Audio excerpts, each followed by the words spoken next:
ऋषभ जी द्वारा अपने पुत्रों को उपदेश देकर स्वयं संन्यास ग्रहण करना।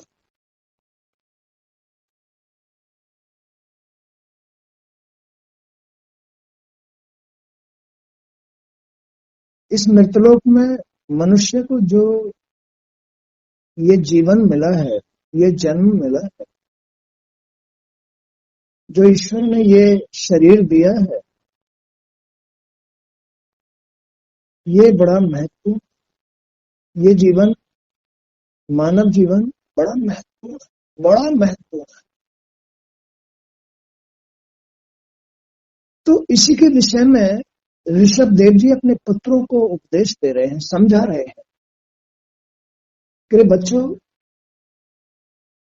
भगवान ने ये तुम्हें बहुत बड़ी सौगात दी है, ये जो शरीर दिया है, ये कोई साधारण चीज नहीं है।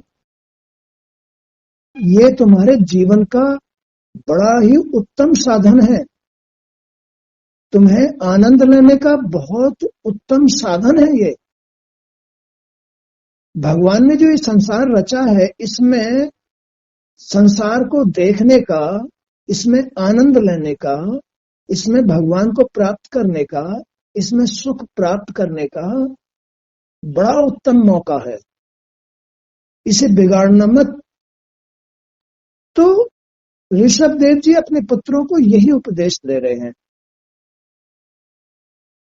कि पुत्रों, इस मृतलोक में, मृतलोक माने मानव लोक में, इस पृथ्वी लोक में मनुष्य को, इस जीव को ईश्वर ने जो ये शरीर दिया है, जिसमें 2 आंख, 2 नाक, 2 नथने, 1 मुंह, जीभ, कान, त्वचा आदि, ये ज्ञानेंद्री, कर्मेंद्री ये दिए हैं, ये बड़ा उत्तम सिस्टम है। इससे तुम कुछ भी प्राप्त कर सकते हो, इससे धन प्राप्त कर सकते हो, इससे संपत्ति प्राप्त कर सकते हो, इस तरह तुम संसार में जीवन जी सकते हो, आनंद के साथ जी सकते हो, इसमें ईश्वर की प्राप्ति कर सकते हो।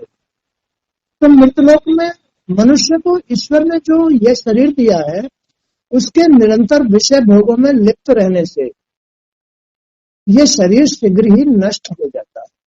ये शरीर क्यों नष्ट होता है? ये शरीर क्यों बूढ़ा होता है? ये शरीर क्यों रोगी होता है? विषयों में लिप्त रहने से, विषयों में, विकारों में, गलतियों में, गंदगी में लिप्त रहने से ये बहुत जल्दी नष्ट हो जाता है। जितना ज्यादा आसक्त रहोगे उतनी जल्दी नष्ट हो जाएगा, जितने गंदगी में ज्यादा लिप्त रहोगे उतने जल्दी नष्ट हो जाओगे, जितने विषयों में ज्यादा आसक्त रहोगे उतने ज्यादा रोगी होगे, चिंतित होगे, टेंशन में रहोगे, इसमें कुछ भी नहीं रहेगा। फिर ये शरीर शीघ्र ही विषयों में रहने से नष्ट हो जाता है। इसलिए विषय भोगों से सदैव दूर रहना चाहिए, विषय भोगों से सदैव इस शरीर को बचा के रखना चाहिए, कुसंगति से बचा के रखना चाहिए, विषय भोगों से बचा के रखना चाहिए, अशुद्ध भोजन से बचा के रखना चाहिए। इसे उत्तम उत्तम संगति, उत्तम उत्तम भोजन, उत्तम उत्तम साधना देनी चाहिए। ऐसा भोग विलास तो, ऐसा भोग विलास जो मनुष्य भोग रहा है, विषयों को, गंदगियों को, मीट, शराब, अंडा, अशुद्ध भोजन को, ऐसा भोग विलास तो विष्ठा खाने वाले, जो सुअर, कुत्ते, पशु, पक्षी, जो विष्ठा खाने वाले हैं, ऐसा विषय भोग तो ऐसे जीव किया करते हैं, मानव थोड़े ही करता है, मनुष्य थोड़े ही करता है। ये मनुष्य के लिए विषय भोग नहीं दिए हैं। ये जो शरीर है बड़ा उत्तम है, बड़ा उत्तम। ये मानव को क्यों दिया हुआ है? क्योंकि मानव उस परमात्मा की पहली खुशी है। खुशी, इसमें से ही देव बनते हैं, मानव से ही देव तैयार होते हैं, और मानव से ही दानव तैयार हो जाते हैं। तो ये जो मानव आकृति है, जो ये शरीर जीव को दिया हुआ है, ये परमात्मा की सबसे उत्तम रचना है। इस शरीर से तो सदैव दिव्य तपों को ही करना चाहिए, दिव्य तप करने चाहिए। इस शरीर से तो हमेशा शुद्ध शुद्ध कर्म करने चाहिए, शुद्ध शुद्धता धारण करनी चाहिए, शुद्ध संगति, शुद्ध भोजन आदि करके तब इस शरीर से आनंद लेना चाहिए। तप करने से अंतःकरण शुद्ध होता है। तप किसके लिए बताया गया है? जी के लिए। जी में त्याग होना चाहिए, त्याग ही तप है। तो तप करने से अंतःकरण शुद्ध होता है। जो तुम्हारे अंदर मन, बुद्धि, विचार आदि हैं, ये तुम्हारा अंतःकरण है। ये अंतःकरण कब शुद्ध होता है? जब जी शुद्ध होता है। तो जी के लिए तप बताया गया है, जी के लिए त्याग बताया गया है। ये संसार जी को और मन को ही तो दूषित करता है, इसलिए जी में त्याग होना चाहिए। जी में अशुद्ध संगति का, अशुद्ध भोजन का, अशुद्ध बातों का, अशुद्ध राग द्वेषों का जो जी में यानी जो विचार आते हैं, इनमें शुद्धता होनी चाहिए। अब ये विचार भी तो शुद्ध नहीं रहते आदमी के, उल्टे उल्टे विचार आते हैं, नेगेटिव विचार आते हैं, अशुद्ध विचार आते हैं। तो इन्हें शुद्ध जो करके रखता है उसका अंतःकरण शुद्ध रहता है, मन शुद्ध रहता है, बुद्धि शुद्ध रहती है, विचार शुद्ध रहते हैं। ये जी शुद्ध कब रहेगा? जब तुम संसार में, जब तुम इस शरीर को अशुद्धि नहीं दोगे, विषय भोग नहीं दोगे, अशुद्ध भोजन नहीं दोगे, या और कोई भी अशुद्धि नहीं आने दोगे इस शरीर के अंदर, तो तुम्हारे विचार शुद्ध रहेंगे। तो सब तुमने जो ये सामग्री इकट्ठी कर रखी है मन में, यही तुम्हारे विचारों को तुम्हारे विपरीत करते हैं। और विपरीत विचार जितने आएंगे उतना ही तुम आत्मा से दूर मिलोगे, सच्चाई से दूर मिलोगे, उतना ही कष्ट संसार में झेलने को मिलेंगे। इस शरीर से तो सदैव दिव्य तप ही करना चाहिए। तप करने से अंतःकरण शुद्ध होता है और शुद्ध हृदय से ही ब्रह्मानंद की प्राप्ति होती है। ब्रह्म आनंद, इस शरीर में ही आनंद प्राप्त होता है जीव को, तब जब उसका अंतःकरण शुद्ध रहता है। अंतःकरण कब शुद्ध रहता है?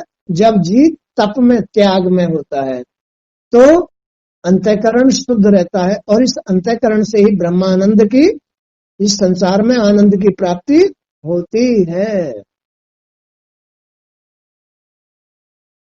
तो शास्त्रों में, भागवत में, शास्त्रों में, वेदों में महापुरुषों को ही मुक्ति का मार्ग बताया गया। जो महापुरुष है, जो गुरु लोग हैं, ज्ञानी लोग हैं, जो इस संसार के विषय में ज्ञान रखते हैं, जो भागवत का ध्यान रखते हैं, ज्ञान रखते हैं, उनकी सेवा को ही मुक्ति का द्वार बताया गया है कि उनकी सेवा कर लो, वो तुम्हें ज्ञान दे देंगे। बोलो ये बात सही है? उनकी सेवा से ही ज्ञान मिलेगा, और तुम उनकी और उल्टी सीधी बातें करोगे तो वो तुम्हें क्यों ज्ञान देंगे? उनकी आत्मा और दूर भाग जाएगी। इसी तरह से तुम जब गलती करोगे तो तुम्हारी आत्मा दूर भाग जाएगी, सच्चाई दूर भाग जाएगी, और तुम आनंद की जगह इस संसार में लिप्त हो जाओगे, दुखी हो जाओगे। फिर तो तुम्हारा मन जो है ना, बगैर इन विषय विकारों के तुम्हारा मन कहीं लगेगा ही नहीं। हर वक्त तुम्हारे अंदर इच्छा, जी के अंदर इच्छा बस विषय विकारों की ही रहेगी। जब सच्ची आत्मा से दूर हो जाओगे तो हर वक्त मन विषयों में ही लगेगा। इसलिए अपने अंतःकरण को शुद्ध रखने के लिए जी को त्याग में रखना चाहिए, बुराइयों से त्याग। तो तुम्हारा अंतःकरण शुद्ध रहेगा, मन शुद्ध रहेगा, बुद्धि शुद्ध रहेगी और वाणी भी शुद्ध रहेगी। तब तुम्हें इस संसार में आनंद आएगा। और ये मौका मिलता है गुरुओं की शरण में, भागवत की शरण में, सत्संग की शरण में, तब तुम्हें ये मौका मिलता है। तो उन्होंने कहा है कि महापुरुषों की सेवा को ही मुक्ति का मार्ग बताया गया है। और स्त्री का संग करके, स्त्री का संग करके, विषय भोगों में लिप्त रह करके, संसार में लिप्त रह करके, ये स्त्री संसार का ही तो रूप है। मायावी जो स्त्री होती है, स्त्री तो बड़ी श्रेष्ठ भी होती है, स्त्री तो प्रकृति भी है, प्रकृति तो दुर्गा मां ब्रह्म शक्ति भी है, लेकिन वो इन विकारों से मुक्त है, दूर है। इसलिए उस स्त्री का संग बड़ा उत्तम है। माँ का संग, उस माँ का संग, ब्रह्म शक्ति का संग तो बड़ा उत्तम है। लेकिन जो मायावी स्त्री होती है, सांसारिक स्त्री होती है, उसका संग करके विषय भोग में लिप्त रहने वाले व्यक्ति को नरक ही प्राप्त होता है। जो मायावी स्त्री होती है, जो सांसारिक स्त्री होती है, जो बच्चा पैदा करने वाली स्त्री होती है, उसका साथ करके तो आदमी को, जी को नरक ही प्राप्त होता है और कुछ प्राप्त नहीं होगा। बोलो बात सही है? हाँ, जो बच्चा पैदा करने वाली स्त्री होती है, उसका साथ लेकर के तो जी को नरक ही प्राप्त होगा, जी गंदा ही होगा, जी नरक में माने आत्मा से दूर जाएगा ही, नेगेटिव विचार उसके आएंगे ही, उसे ज्ञान नहीं रहेगा, उसको प्रकाश नहीं मिलेगा, वो संसार में ही लिप्त रहेगा, उसका मन अशुद्ध रहेगा, कभी धन के लिए, कभी संपत्ति के लिए, कभी अपने काम की जरूरत पूरी करने के लिए, वो कभी भी मुक्ति प्राप्त नहीं कर पाता है, नरक में ही जाता है। अगर वो महापुरुषों की सेवा करे, गुरुओं की शरण में चला जाए और उनको सच्चे मन से उनकी सेवा करे, श्रद्धा से,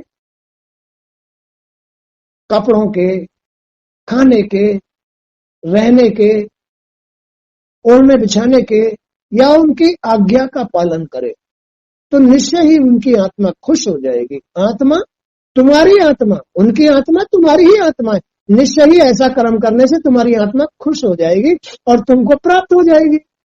बोलो बात सही है? निश्चय ही तुम्हारी आत्मा खुश हो जाएगी उनकी सेवा करने से। तुम्हारी आत्मा और उनकी आत्मा में कोई अंतर नहीं है, एक ही है। तो उनकी सेवा करने से तुम्हारी आत्मा खुश हो जाएगी। कर्म केवल कर्म प्रधान है, कर्म करोगे तो आत्मा तुमको अपनाएगी, अन्यथा नहीं अपनाएगी। महापुरुष वे लोग होते हैं जो समान भाव से, महापुरुषों की बात सुन लो, महापुरुष कौन होते हैं? महापुरुष वे लोग होते हैं जो समान भाव से रहते हैं, सबके बीच में सबको एक जैसा भाव देते हैं। कैसा भाव? आत्म भाव, शुद्ध भाव, जो समान भाव से रहते हैं, जो परम शांति के साथ रहते हैं, सबका भला चाहते हैं, मन से शांत रहते हैं और उनकी बुद्धि शुद्ध है, कोई भेदभाव नहीं है, कोई तेरे मेरे की बात नहीं है, वही महापुरुष होते हैं। जो क्रोध को पूरी तरह से जीत करके सबके हित चिंतक और सदाचारी होते हैं, जिनमें क्रोध नहीं आता। जो महापुरुष होगा उसमें क्रोध कभी नहीं आएगा। अगर उसको क्रोध आएगा तो उनके अंदर ज्ञान नहीं होगा। क्रोधी के पास में ज्ञान नहीं टिकता है, और ज्ञान जिसके पास नहीं है वो तो प्योर सांसारिक होता है। बोलो होता है नहीं होता? जिसके पास ज्ञान नहीं है वो तो प्योर सांसारिक है। और ये जो ज्ञान आता है, ये ज्ञान ईश्वर का रूप है, ईश्वर की कृपा है। ये तो तभी आती है जब मन और जी शुद्ध होता है, जब मन और जी शुद्ध होता है। उसमें कोई सांसारिक लोभ नहीं है, कोई राग द्वेष नहीं है, कोई बदले की भावना नहीं है, कोई लूट खसोट की भावना नहीं है।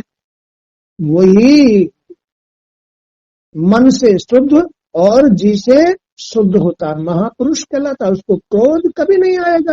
बोलो बात सही है गलत? बोलो बात सही है झूठी है?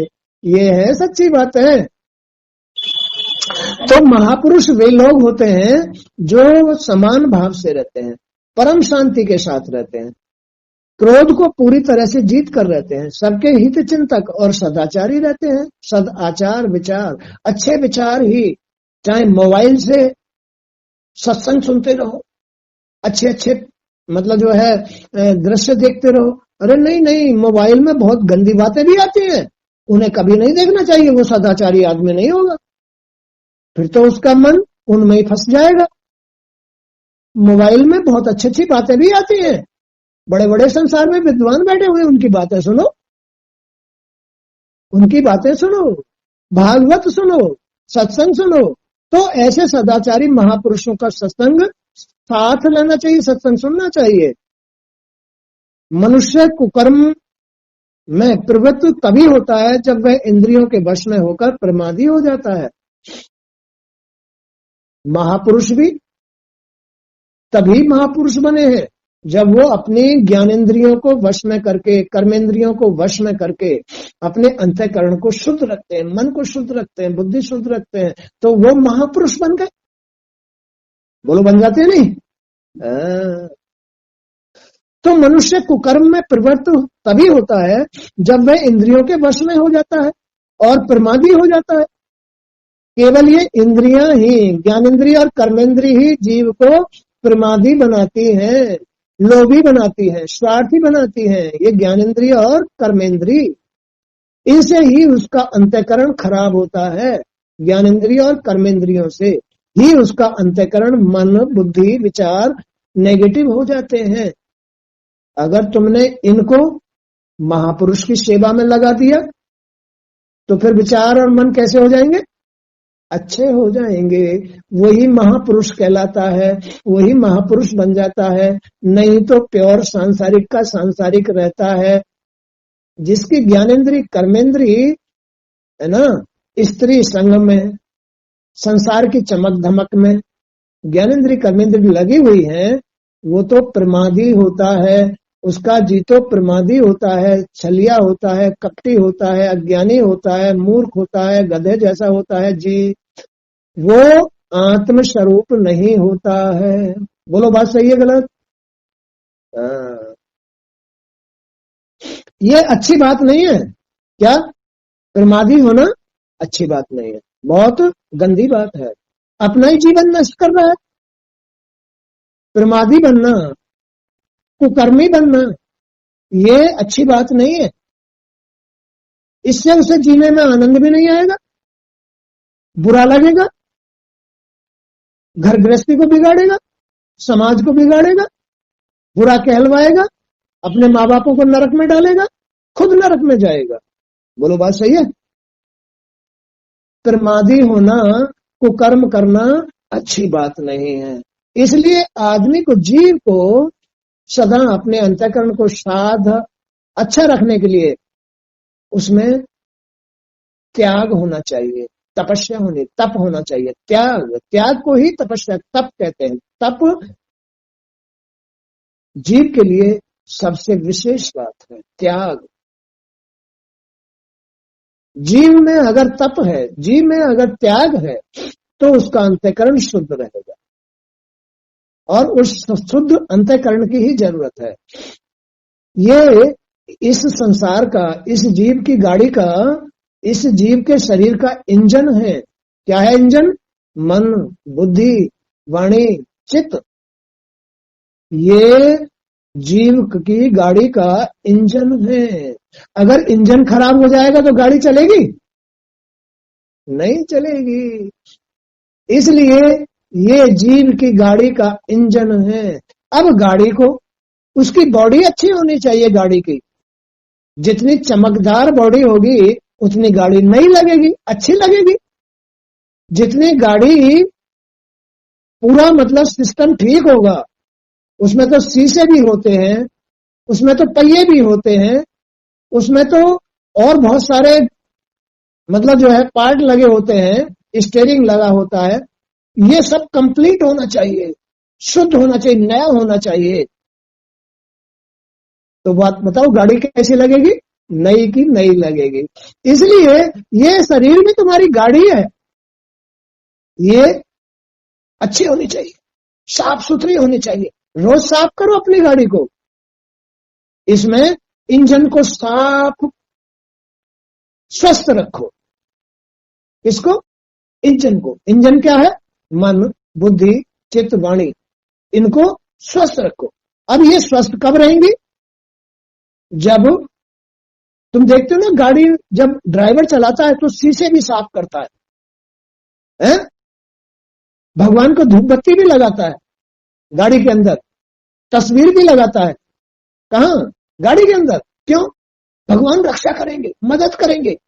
ऐसे ही आदमी को अपनी गाड़ी को साफ सुथरी रखना चाहिए, शीशे आदि साफ करके चलना चाहिए। शीशे माने अपनी ज्ञानेंद्रियों को साफ करके चलना चाहिए।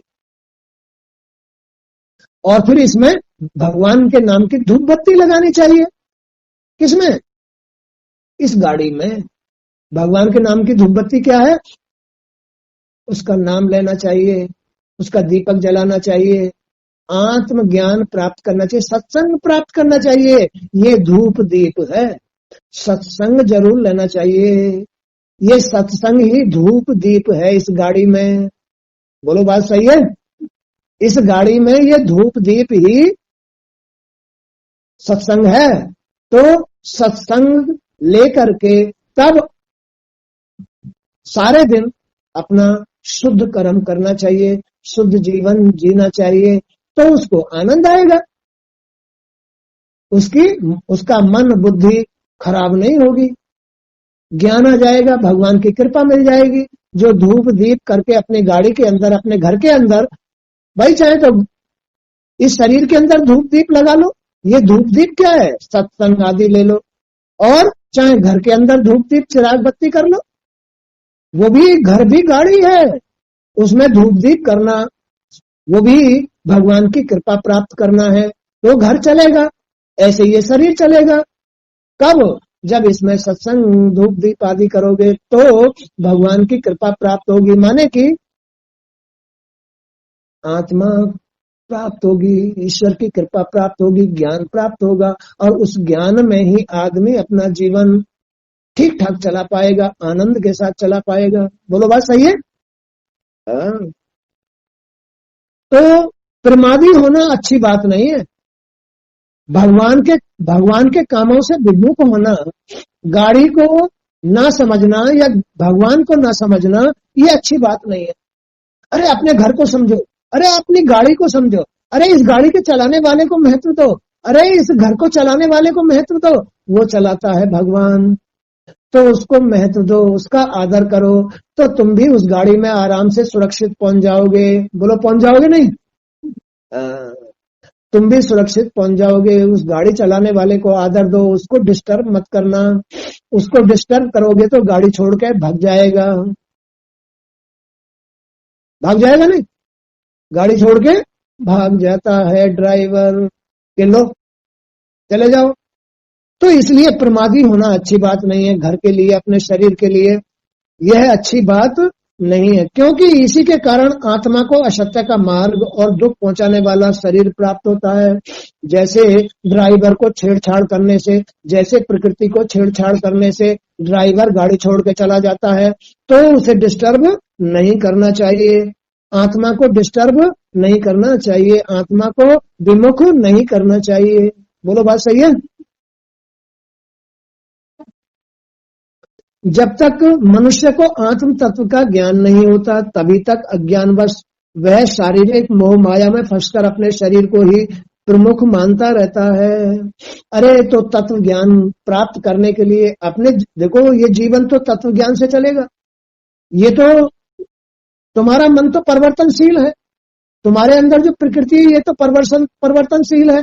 कभी सांसारिक हो जाती है, तो कभी भगवान में हो जाती है, कभी दुख में हो जाती है तो कभी सुख में हो जाती है। तो ये परिवर्तनशील संसार है। तुम्हारा मन, तुम्हारा जीव परिवर्तनशील है। तो कभी भी इन गलतियों का, बुराइयों का साथ नहीं रहना चाहिए। आत्मा के लिए, अपनी सच्चाई के लिए बुराइयों का साथ लोगे तो सच्चाई विमुख हो जाओगे, सच्चाई से विमुख हो जाओगे। जब तक मनुष्य को आत्म तत्व का ज्ञान नहीं होता, तब तक अज्ञानवश वो तब जब तक ही कुकर्म करेगा, जब तक उसे ज्ञान नहीं हुआ है, तत्व ज्ञान नहीं हुआ है। अज्ञानी मनुष्य ही संसार में घुसता है, अज्ञानी मनुष्य ही कुकर्म करता है, अज्ञानी मनुष्य ही बस रोता पिटता रहता है या नरक में जाता है, अज्ञानी मनुष्य ही जाता है। ज्ञानी मनुष्य को कोई इन बातों से मतलब नहीं होता है। ये ईश्वर की कृपा होती है, ये ईश्वर की कृपा ही ज्ञान है, यही आत्मा है, यही तत्व ज्ञान देती है, यही तुम्हें जीने में आनंद देती है, यही तुम्हें संसार के दुखों से बचा के रखती है, बुराइयों से बचा के रखती है, आत्मज्ञान। इसलिए जीव को अपने आत्मज्ञान से कभी विमुख नहीं होना चाहिए। ये तो अज्ञानता में होता है। अज्ञानता इसी बात को कहते हैं, जब जी के पास त्याग नहीं होता, तप नहीं होता, तब ये जी अज्ञानी होता है। अज्ञानता में ही मनुष्य कुकर्म करता है, प्रमादी बन जाता है और संसार में घुस करके कष्ट भोगता है। ये जीव की भूल है, अज्ञानता है। तो ये अज्ञानता ही आदमी को प्रमादी बना देती है, बुरा दुष्ट बना देती है।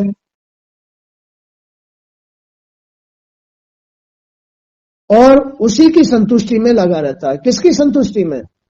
संसार की पूर्ति में। यानी वो शरीर में लिप्त हो जाता है, अपने विकारों में लिप्त हो जाता है।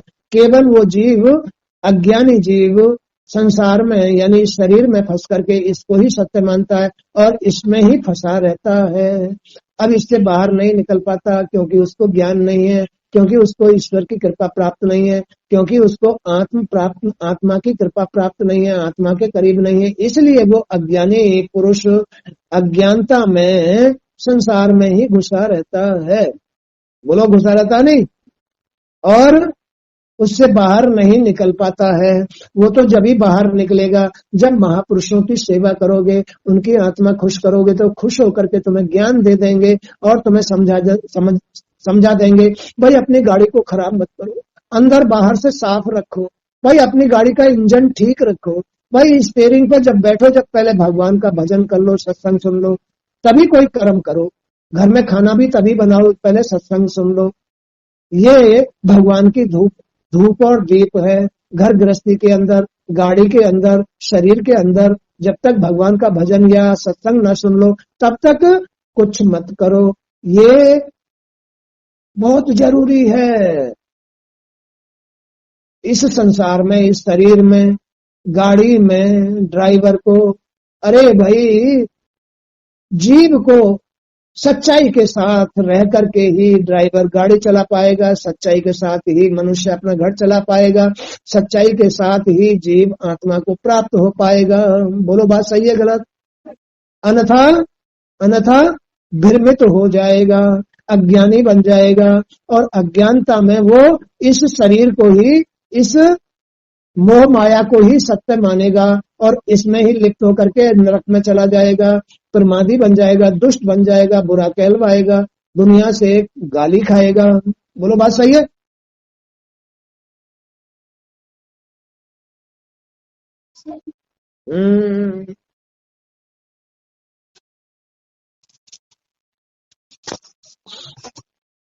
अज्ञानवश में सांसारिक मोह माया में फंसकर अपने शरीर को ही प्रमुख मानता है और उसी की संतुष्टि में लगा रहता है। जब तक उसके मन में लौकिक वासनाएं बनी रहती हैं, तभी तक उसे देह का बंधन भी घेरे रहता है। देह का बंधन, देह के बंधन का मतलब है इसकी इच्छाएं, शरीर की इच्छाएं बन गई उसमें। अब पूर्ति करते रहो इस शरीर की। ये शरीर इंद्रियों के साथ ही तो तुम्हारा मन है, अब इस मन की पूर्ति करते रहो। अब ये इस मन को ही सच्चा साथी मान लेता है। बुराइयों में घुस करके जीव मन की पूर्ति करता रहता है, कभी विषय भोग करता है, तो कभी मीट अंडा ये दूषित वस्तुएं खाता है, तो कभी कुसंगति में जाता है। करते रहो मन की पूर्ति। अब तो तुम्हारे मन की पूर्ति ही तुमको नरक में ले जाएगी। अरे हमेशा तप में रहो, त्याग में रहो, मन की पूर्ति मत करो, सांसारिक मन की पूर्ति मत करो। इस मन को अच्छा बनाओ, इसे आध्यात्मिक बनाओ, तब इसकी पूर्ति करो। आध्यात्मिक मन, भगवान में मन, भक्ति में मन, इसके अंदर कोई इच्छाएं नहीं होती हैं, वो शुद्ध रहता है और आनंद के साथ जीवन जीता है। इसलिए जब तक जीव के मन में आत्मा के द्वारा परम तत्व परमात्मा को पाने की जिज्ञासा नहीं होती, तब तक वह देह बंधन से कभी नहीं छूट पाता। जब तक जीव स्वार्थ में लिप्त होकर इंद्रियों के प्रभाव को झूठा अथवा असत्य नहीं मानता, तब तक वह आत्म स्वरूप की स्मृति को भूलकर अज्ञान के कारण घर गृहस्थी और परिवार के सदस्यों के बारे में ही सोचता रहता है। बोलो, सोचता रहता है ना। कब? जब तक उसके मन में परमात्मा को पाने की जिज्ञासा पैदा नहीं हुई है, जब तक परमात्मा के प्रति उसके मन में संसार बसा हुआ है, और जब उसके मन में परमात्मा को पाने की श्रद्धा और जिज्ञासा आ जाएगी, तो वो संसार के मोह बंधन से मुक्त होना शुरू हो जाएगा। बोलो, हो जाएगा। अच्छा, और जब तक वो मन के झूठे विकारों में फंसा हुआ है, तब तक ही उसके अंदर मोह है।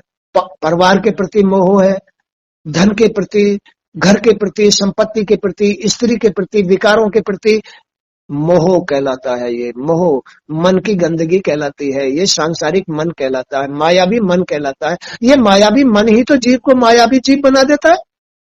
तो इनसे मुक्त होने का उपाय है जी का तप, त्याग में रहना और मन को भगवान के प्रति श्रद्धा भाव में जगाना, और इस संसार से जितनी भी ये विषय वासना है इनको त्यागना। जी से त्यागना, मन से दूर करना, तब आदमी को आनंद मिलता है, तब आदमी को उसकी गति भी होती है। गति तो उसके मन के अनुसार होती है। आदमी की जैसा मन होता है वैसी गति होती है। बोलो, बात सही है। मरने के बाद भी, मरते समय भी जब उसके मन की जैसी गति होगी ना, वैसी ही गति से मरेगा। मरते टाइम भी आदमी के मन की जैसी गति होती है, उसी हिसाब से मरेगा। इसलिए मरते टाइम के लिए अपने मन को बिल्कुल शुद्ध कर जाओ, तो तुम्हें आनंद से मृत्यु प्राप्त हो जाएगी। बोलो, बात सही है, हैं? इसलिए अपने मरते टाइम मन को खराब मत रखो, तेरे मेरे में मत रखो, भेदभाव में, राग द्वेष में मत रखो, हैं? किसी को ये मत कहो कि तुझे बड़ी जवानी आ रही है, तुझे ये मत कहो कि तू इतनी बुरी है, तू किसी या इतना बुरा है, किसी को मत कहो। अपने मन को शुद्ध रखो। बोलो, बात सही है। अपने मन को शुद्ध रखो, नहीं तो मरते टाइम भी ये बात नहीं छूटेगी और कुगति हो जाएगी, नरक में चले जाओगे। स्वर्ग और नरक की पहचान यही है। मरते टाइम तक अगर तुम्हारा मन अशुद्ध रहा तो कुगति होगी, और तुम्हारे मरते टाइम मन शुद्ध रहा, भगवान में रहा, श्रद्धा में रहा, उनके प्रति भजन में रहा, तो गति मिलेगी, मोक्ष मिलेगा या स्वर्ग मिलेगा। मन के अनुसार मिलता है, जैसा जिसका मन है। जिस आदमी ने मन को संसार में फंसा रखा है, मरते टाइम भी नरक ही मिलेगा, संसार ही मिलेगा। और जिसने अपने मन को संसार से विमुख कर करके अपने भगवान में श्रद्धा लगा रखी है, टेर लगा रखी है, उसको स्वर्ग या मोक्ष मिलेगा। बोलो, बात सही है। हाँ, इसलिए